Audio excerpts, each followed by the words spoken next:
Wait, folks, how's it all going? And old man cooking. What are you going to cook on today, Tom? You got a lot of choices here. You know, we're going to break out the bigger Weber kettle, the Platinum One Touch. This one was made for about 2 years, and it's very, very unique. I love it. It's one of the few Weber grills, maybe the only Weber grill, that had the vent directly in the top. As you can see, the other ones are all off to the side, but that one's directly on the top. We're going to do this indirect. We're going to be doing a chuck roast today. Let's go take a look at a chuck roast while I get this fired up. All right, there's our chuck roast. I had a vacuum sealed. I got this, gosh, probably a couple months ago, and I put some of the Zang stir fry oil on there, and a little seasoning. And I honestly can't remember what I used for seasoning, but it's been sitting in the freezer. I pulled it out, and that's a great way to keep the meat nice and fresh. And let's get her on the grill.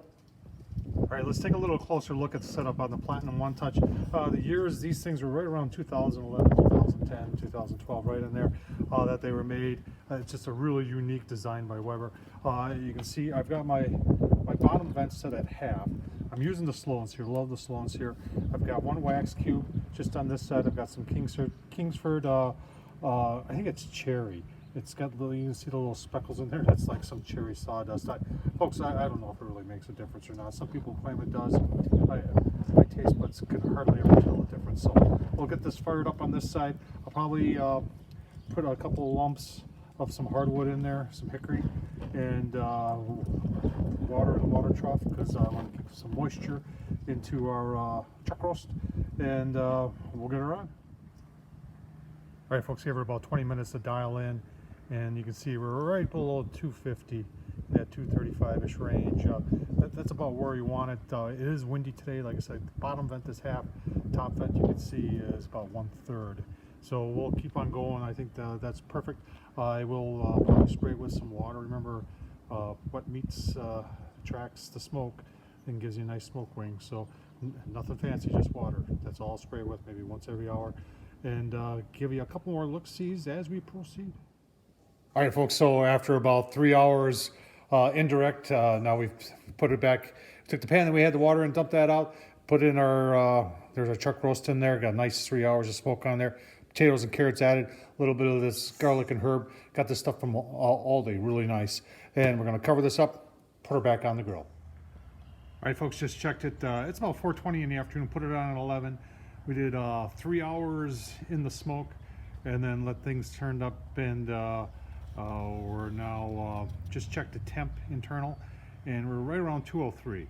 And when it comes to pulling beef on chuck roast, folks, I've found that 215 is about where you need to be. So I'm gonna let this go probably another 40 minutes. You can see our temperatures are starting to wind down a little bit. We're pretty consistently around that 275 mark. Which is just fine, and we'll give you a look-see once this is ready to pull. That's the most important part right there, to see, you know, will it pull or will it not pull. All right, folks, there it is. Total cook time was 6 hours. Let it set for about 40 minutes. I got some nice toasted pretzel rolls there. Let's moment of truth here, see how well it pulls. It's pulling. Look at that.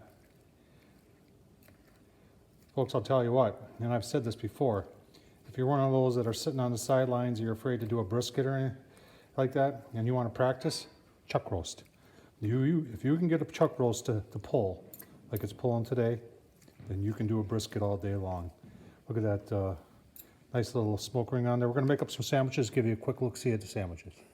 Oh man, there's the taters and carrots, can't leave that out. And look at those sandwiches.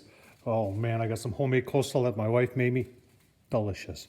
So we're gonna get eating, folks. Super simple to do. Remember, if I can do it, so can you. Tom Horseman at YouTube. Don't forget to subscribe, thumbs up, and leave a comment. And as always, folks, wash your hands, stay safe.